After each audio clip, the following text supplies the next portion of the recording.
Père, tout se recycle, cela s'applique aussi à la construction. Les bourses aux matériaux connaissent elles aussi un succès croissant en Franche-Comté. Les entreprises proposent leurs invendus à prix réduit. De bonnes affaires pour les artisans et bricoleurs. À Val-d'Aon, Mélanie Leblanc et Rémi Poirot. Donner une nouvelle vie à des matériaux dont les entreprises n'ont pas l'utilité. Après l'industrie textile et technologique, le bâtiment se lance lui aussi dans la seconde main. Le milieu du bâtiment, c'est un milieu qui est paradoxal dans le sens où c'est un peu plus de 40 millions de tonnes de déchets par an en France. C'est le premier milieu émetteur de déchets. En effet, une rénovation, c'est beaucoup de déchets, beaucoup de tonnage de déchets.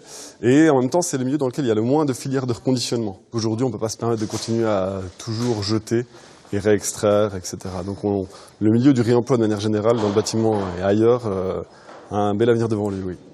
Professionnels ou bricoleurs du dimanche, tout le monde y trouve son compte. Ça nous permet de rencontrer les artisans, les structures ici. Ça permet aussi de soutenir les initiatives. Et puis aussi, pour nous, ça permet de trouver peut-être des matériaux intéressants, de récupération ou pas, à des coûts aussi très intéressants. Des matériaux proposés à moitié prix, voire même 70 ou 80% moins chers. Une aubaine pour les clients, mais aussi pour les artisans.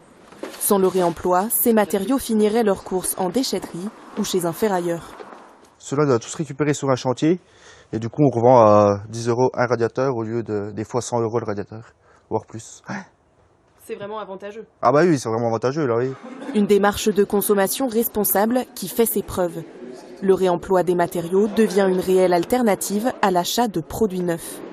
On est à la 3e édition ici, c'est quelque chose qui se duplique au niveau territoire national, donc on a été un peu précurseur. Les entreprises reviennent d'une année sur l'autre, ça veut dire que ça répond à des besoins et qu'elles ont toujours des stocks et du matériau à réutiliser. Donc je pense que ça répond à une demande, les gens viennent aussi. Une initiative qui devrait être reconduite en 2024.